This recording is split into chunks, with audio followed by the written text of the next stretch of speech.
It's the best day of the week. It's Friday. That means it's mailbag day. And for our first mailbag of the month of November, our November 1st mailbag, we got a lot of great questions to answer here on the Morning Pit on youtube.com/Panther-Lair.com. You know what we always do? Every week we take questions from the readers, the Pitt fans on the message boards at Panther-Lair.com. Take questions all week long.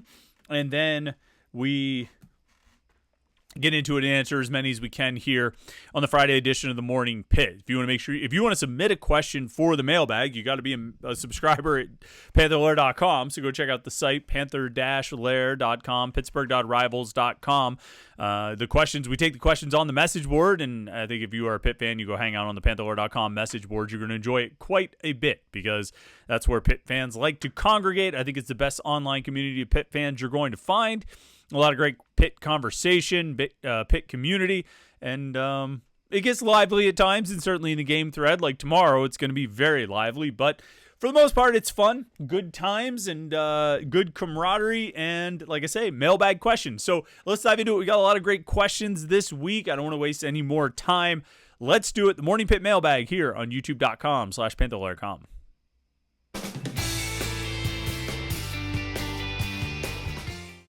That's right. The mailbag is generated by questions from Pitt fans on the message boards at Panther-Lair.com, Panther-Lair.com, Pittsburgh.rivals.com is the place to get the most comprehensive source of Pitt sports news on the internet, football, basketball, and recruiting. You find it all at Panther-Lair.com and message boards to talk to other Pitt fans. We have the coverage and the content, and you are a part of the conversation and the community. It's a lot of fun. It's a fun place to be if you are a Pitt fan. So come check it out, Panther-Lair.com. And of course, we have our YouTube channel right here that you are watching, youtube.com/Panther-Lair.com. So like this video and subscribe. youtube.com/Panther-Lair.com so you don't miss any of our Pitt video content. The weekly conversations with Pat Narduzzi that we do every Thursday. Narduzzi's final sit down of the week is always entertaining. We put the video up at youtube.com/Panther-Lair.com. We have these morning Pitt videos that we do every day of the week, Monday through Friday. We have our weekly live show that we do every Wednesday night at 8:30 p.m. And then our post-game show, probably the most popular thing we do all week, most fun thing we do all week. After the game ends, we turn it on live here on youtube.com/Panther-Lair.com and talk about what we just saw. We will be live after the SMU game tomorrow night because it's a road game. And no other known complications. We will be live pretty much as soon as that game ends. We're going to be live right here at youtube.com/Panther-Lair.com. So you watch the game, and then you turn on youtube.com/Panther-Lair.com for the post-game show. We'll have some drinks. We'll talk some Pitt sports. It'll be big fun all around. You want to make sure you don't miss it. I mean, obviously, can't give you a specific start time that we'll get going tomorrow because, who knows when the game will end, right? But, if you want to make sure you don't miss it, you can subscribe to youtube.com/Panther-Lair.com and turn on your notifications. You'll get an alert sent to your phone every time we go live, and that way you will be a part of the conversation. All right, Morning Pit Mailbag. It's today, and we start off with RNC21. Somebody got the jump on Smenges. Smenges is usually our first question, and after I put up the mailbag post at 7:26 a.m. on Wednesday morning. Smenges got in at 8:04 a.m., but 2 minutes before that, RNC21 got our first question. So Smenges, you slipped a little bit. You lost by a couple minutes, but RNC21, shout out to you. You got it. How does this football team's success this season rank in the most surprising, good or bad seasons you've covered? That's a great question. I cover a lot of seasons. I mean, the first season I covered for this site was 2005, Dave Wanstead's first year. And I got to be honest, that year surprised me because I thought Dave Wanstead was going to come in, take over the Fiesta Bowl team, and just, elevate the program to new heights. And that didn't happen that year. And it didn't happen the next year. And it didn't happen the next year until the 13-9 game, although there was some, spattering of success earlier than that. In terms of the biggest surprises, look, 2021, I didn't think that was an ACC championship team. I thought they'd be good. I thought Kenny Pickett coming back was huge, but I didn't think they'd win the ACC championship. I'm not sure at what point that season I convinced myself they could win the ACC championship. In terms of bad surprises, I mean, the 2020 team was pretty shocking in how much they struggled, although they finished 6-5 and had some solid wins along the way. Certainly last year was well beyond what I expected or thought possible from that team. I thought they would be quite a bit better than they were and have quite a bit more success than they had. But no team has surprised me like this team has. No team that I've covered has had success like this team has. No team that I've covered obviously has been 7-0 through 7 games. I don't even think there's been a team I've covered that's been 6-1 through 7 games. I'd have to get out my trusty media guide real quick. And this won't be hard because there's only a couple possible options from 2005 until now of teams that could be.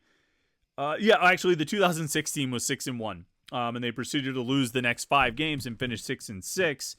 Was there another 2009? 2009 started off 9-1 actually. So there was that. That team had a lot of success. Again, not as much as this team. The 2015 Narduzzi's first team went 6-1. Pat Narduzzi's first team started 6-1. The 2021 team started 6-1. And that's about it for 6-1 teams that I've covered. So I've never covered a 7-0. I've only covered a handful of 6-1 teams, and maybe, what did I say there? Maybe one team that got to 7-1, which is where, worst case scenario where this team will be. So this team has had more success than any team I've covered to this point. And to be honest, my expectations were not high for this team. I said I thought it felt like an 8-4 team, and I didn't necessarily mean that as a great accomplishment. Obviously, it would be a huge improvement over last season, but I didn't mean it as, I think this team can be an 8-4 team as like a good thing. It was like, nah, I think they're probably going to be an 8-4 team, 8-5. Remember, that was the prediction through the whole offseason. They would be 8-5, either 8-4 and lose the bowl game, 8-4 and lose to like a Northwestern type of team in the bowl game, like in 2016, or 7-5 in the regular season and beat an Eastern Michigan type of team in the bowl game, like in 2019. I thought this team would end up at 8-5. That is no longer my expectation. Those expectations have certainly changed, but I think this team has exceeded my expectations by quite a bit. I never thought they would go 7-0. There were so many things that they had never done before that they would need to do in order to get there, like going undefeated in the non-conference or winning at North Carolina. They had never done either of those things, and now they've accomplished both. And the season's still going, and still 5 games left to play, which is pretty remarkable. It feels like we're really far into this season, but there's still a whole lot of season left to play. I would say this is the most surprising season I've covered on the positive side. Last year was a pretty big shock on how bad they got and how bad they were. But in terms of the positive side, I can't think of another team that surprised me as much as this one. Smedges came in 2 minutes later, says, drops were a frequent topic during Kenny Pickett's pick career. So how do the hands on this team's group of pass catchers compare with those during Kenny's teams? Is there a strong correlation between drop percentage and losses? Joey David follows up and says, how many team drops this season and who is credited with those drops? So the worst season for drops with Kenny Pickett, to my memory, was 2019. According to Pro Football Focus, they had 40 drops that year. 2020 ended up being worse because they had 11 games, and Pro Football Focus charged them with 38 drops. 2009, that was 38 drops in 11 games. So you're looking at 3.5 drops per game, right? Yeah, roughly 3.5 drops per game. 2019, they had 40 drops in 13 games, so right around 3 drops per game. Those were, I think, the worst year. 38 in 2021, although they played 14 games that year. 2018, they didn't really throw that many passes, so the drops shouldn't have been that many. There are only 21 drops. But the worst years were 2019 and 2020. Were 40 drops in 2019, 38 in 2020. Now we're going by Pro Football Focus's numbers. And you can take those for what they're worth. It's I don't think it's subjective. If you could have caught the ball, it hit your hands, you don't catch it, it's a drop. To your question about comparing those years with this year's, again, 2019, 40 drops. 2020, 38 drops. 2024, through 7 games, according to Pro Football Focus, 3 drops. 1 on Konate Mumfield, 1 on Kenny Johnson, 1 on Poppy Williams. Now, there may have been more that you can think of. Maybe there's a handful more. But if we just take it all on the Pro Football Focus scale, if we say, oh, I think there were definitely more than that, or I don't think there were that many, okay, we can dispute the specific numbers. But if we take it all as, okay, Pro Football Focus has some baseline of what they consider to be a drop, and we just compare it within the scope of Pro Football Focus's scale, right? You see a drastic difference where they go from 40 and 38 to 3. I mean, that's remarkable. And it's not like they're throwing fewer passes. They're throwing just as many passes as they threw in 2021. And I think they threw a lot in 19 and 20 as well, but they're throwing a ton this year. It's not like 2018 where they just handed the ball off all the time. So they're throwing a ton, and according to PFF, only 3 drops. This team has good hands. They're making catches, and I think Eli Holstein's giving them good passes. They're making great catches, but Eli Holstein's giving them good passes to catch. And so I would say there's a definite improvement there. And is that the biggest reason they're 7-0? Maybe not, but it certainly doesn't hurt. Let's see. Chad Papp says, anything you can share from the secret scrimmage against Cincinnati? I think on the message board, on the Center Court of the Pete message board, we've had some details that have sort of lurked out. Pitt beat Cincinnati. I want to say it was by about 11. Is that right? Let me see. I had seen something about this. I should have had it pulled up.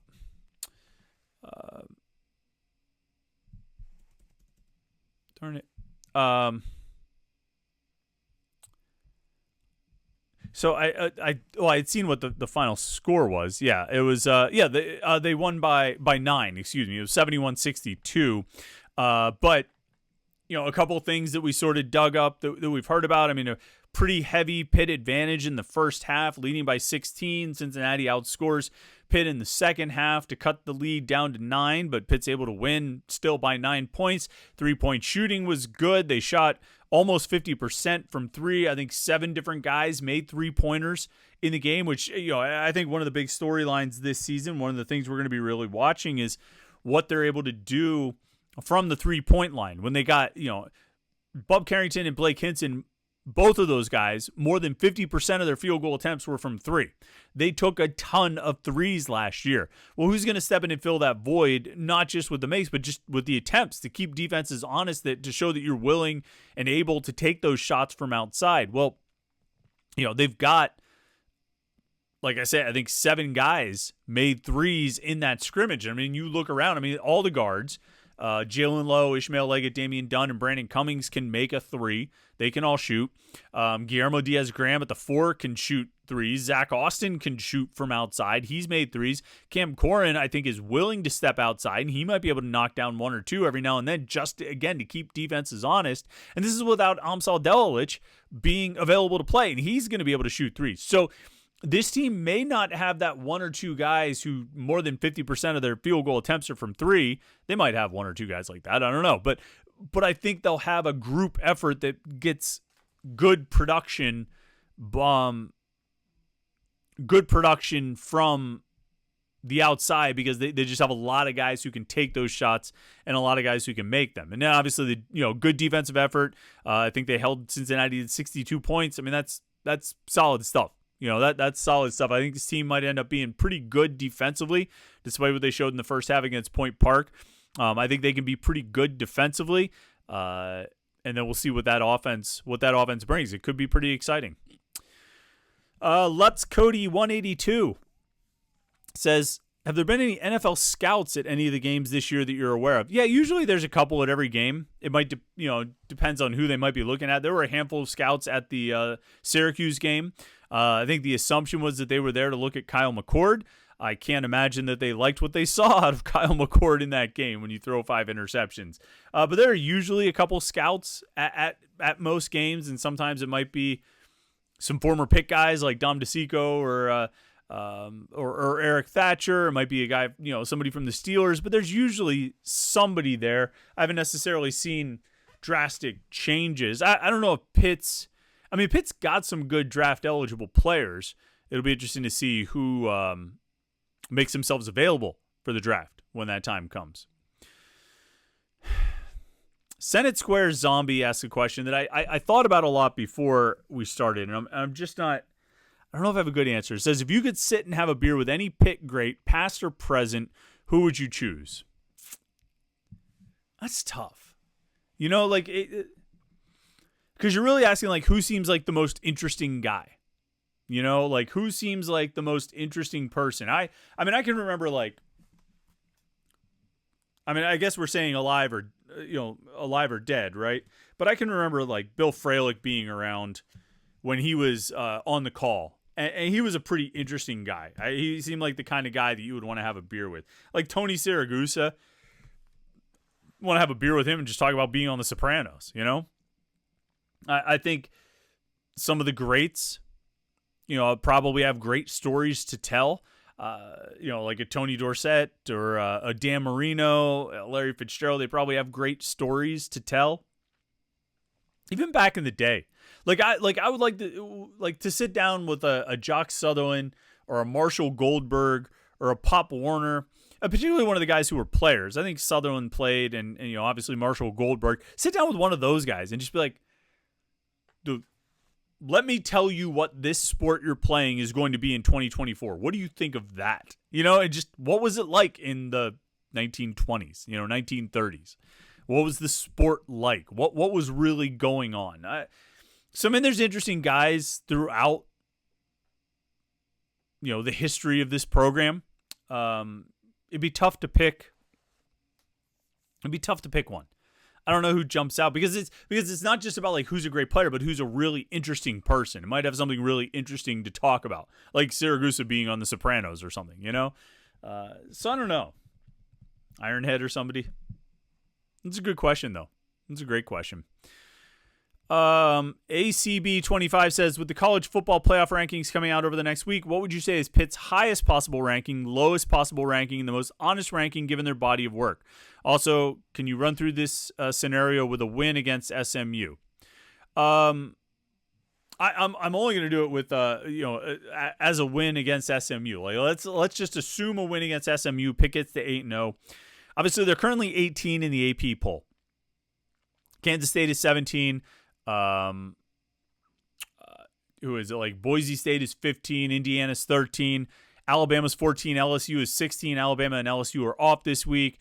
Indiana, Boise State, Kansas State not playing opponents that are likely to upset them. They're all playing games that they should win. And so if we assume that holds true and Indiana would get to 9-0 and Kansas State, Boise State, I think of one loss each. So they get to whatever they be, 8-1 or 7-1, depending on where their schedules are. Those are the teams in the range that you're looking at of who could Pitt jump. I'm of the mind that if Pitt goes on the road and beats a ranked opponent, if they are 8-0, there should not be a voter in this country, or it should not be a majority of voters, AP voters, who put Pitt behind, put an 8-0 power conference team behind a 2-loss team. I don't care what conference they're from. I don't care if they play in the mighty SEC. I don't care about some of the wins they've gotten. If you've lost 2 games, you should not be you should not be ahead of an undefeated 8-0 power conference team. You just shouldn't. At some point, winning all of your games has to matter. At some point, winning all of your games has to be worth something. At some point, we need to acknowledge that it is not easy to win all of your games. Because now, if Pitt gets to 8-0, they'll do so having gone on the road and defeated a ranked opponent. So now we can't even really hear about the schedule anymore. They'll have road wins against Cincinnati, North Carolina, and SMU. And again, they'll be 8-0. And so I'm interested to see what the AP does. And then the college football playoff, you'd like to think, even though they're influenced by what's out there in the AP poll and the coaches poll, you'd like to think the college football playoff selection committee would truly take a blank slate approach. of walking into it and saying, okay, not where did we think this team was in the preseason, but what has this team done through 9 weeks of the season or 10 weeks of the season, whatever it's going to be at the end of this weekend. And, here's an 8-0 team from the ACC. That's good enough to be top 15 at worst. I truly believe Pitt should be ranked in the top 15 at worst. And then if they beat Virginia and get to 9-0, I think you got to move them into the top 12 with a chance to play Clemson, which if you somehow win that, I shouldn't say somehow, but if you can pull that off, if you can win that game and get to 10-0, you've got to have them in the playoff field at that point. But first things first, if they beat SMU, it would be unconscionable to me to keep them out of the top 15. Like, at that point, it would really be a case of, like, what are you looking at? And what's motivating you? I don't want to hear about good losses. Somebody joked on the boards, like, well, maybe it'd be better for Pitt's ranking if they lose to SMU, because then they'll have a good loss on their resume. And apparently that's all that matters. That's the important thing. So I don't know. I mean, that's where I would think they should end up if they can go 8-0, but I'm not good at predicting these things. The Kenny Pickett Effect wants to know, what do you have against the Pitt men's soccer team? You fawn over the volleyball team, deservedly so, but Pitt men's soccer is right on their heels for the best program on campus, as they're also currently top 5 in the country. They have 2 college cups and 1 Elite 8 appearance over the past 4 years. Yeah, I should probably give more airtime and space to the Pitt men's soccer team. They're number 3 in the country. They have a chance to clinch the ACC, the regular season title tonight. They can clinch an outright ACC regular season title tonight at Syracuse. The kickoff for that match is at 7 p.m. tonight. Pitt is 12-3 overall, 6-1 in the ACC. They're number 3 in the country, and again, they have a chance to clinch the conference. I mean, this program is accomplishing at a very, very high level. The challenge for us has always been that football, men's basketball, and recruiting for both of those sports dominates so much of the interest for Pitt fans, which is ultimately the audience we're trying to, cater to, that we put all of our efforts and energies and brain space into covering those teams and those, events. Even though there's 2 top 5, top 3 programs also playing on campus right now. You know what I mean? In the volleyball, the women's volleyball program, the men's soccer program. We've expanded a bit to talk a little more about the volleyball program because they're number 1 in the country, because they're legitimately the best team in the country and the best team on campus. We should expand a little bit more to talk about soccer. I find less that I can really say about soccer.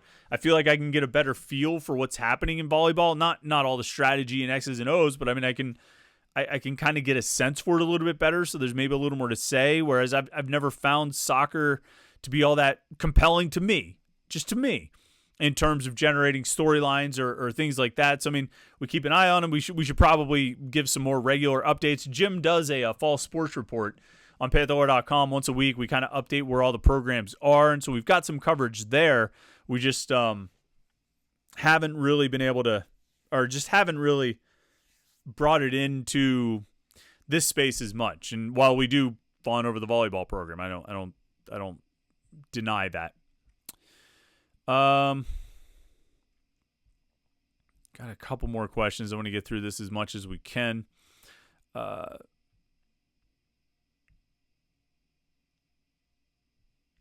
Let's see. Here, we'll take this one. Joe Magarak says, has the SMU offense faced a defense as accomplished as the Pitt defense this season?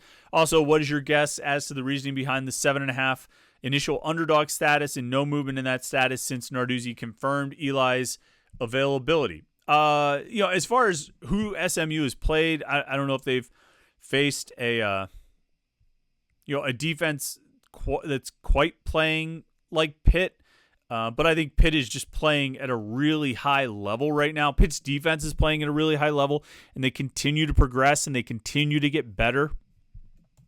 And they're doing things really well. I think what's going to be interesting about this game, and we've talked about this matchup a lot, What's going to be really interesting about this game is that matchup of Pitt's outside linebackers against SMU's skill guys and quarterback as they try to attack the perimeter. We've talked a lot about what they try and do on the perimeter, but how they try to get outside and try to make their plays outside the tackles, wide tosses and screens and things like that. And that's going to be a challenge for Pitt's linebackers to make the plays. Now, Pitt's linebackers have been playing really, really well. Pitt's linebackers are having, they look like the best group of outside linebackers, best group of linebackers overall that we've seen at this school in a long, long time.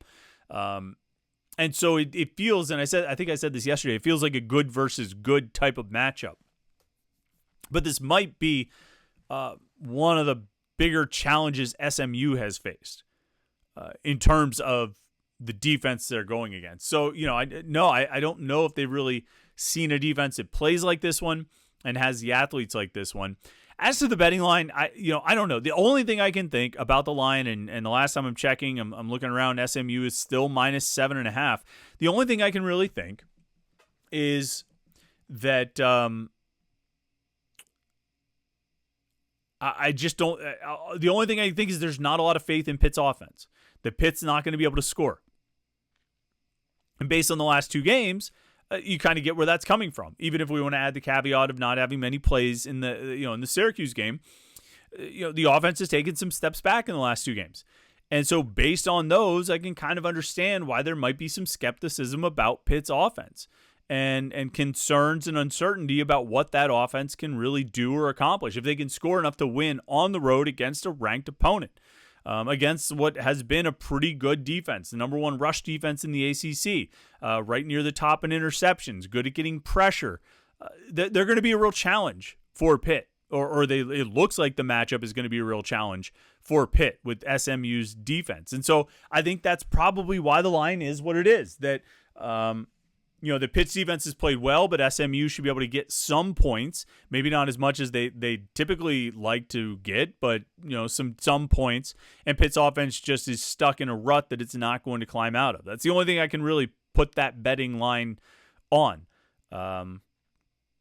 I, for one, kind of think that Pitt's going to win, but I guess we'll see, right? That's why they play the games. And I can't wait for tomorrow night's game. I got to be honest. I'm really excited for tomorrow night's game. I think it's going to be a great game. I'm excited to see what happens. This Pitt team has gotten to the point where it's exciting to watch them play because on both sides of the ball now throughout the season, they've shown the potential to make plays, to make exciting, explosive plays. Maybe more than any other Pitt team in recent memory. They've got an ability on both sides of the ball and even on special teams to do something that gets the blood flowing a little bit, gets the heart pumping a little bit, to do some exciting stuff.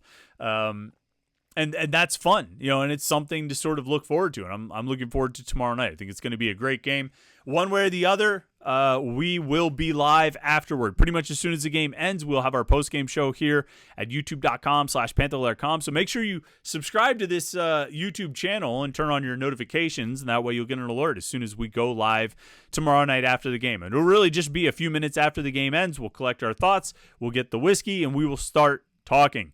So I hope you can tune in tomorrow night. Don't forget to like this video, as always, and then check out the website, Panther-Lair.com, Pittsburgh.rivals.com. Thanks so much for tuning in today. It's a lot of fun. It always is. It's been a lot of fun this week doing these videos. As Pitt keeps winning, it keeps being a lot of fun to talk about them. So we appreciate their support in that regard. I appreciate you tuning in and watching all week. Hope you've had a great week. Have a great Friday. Find something good to do tomorrow while you count down the hours and the minutes and the seconds until Pitt SMU at 8 o'clock tomorrow night. It's going to be a lot of fun. Can't wait for it. Can't wait to talk to you after the game. So thanks again for watching. Like and subscribe, and we'll catch up with you tomorrow night after the game for the post-game show right here on youtube.com/Panther-Lair.com.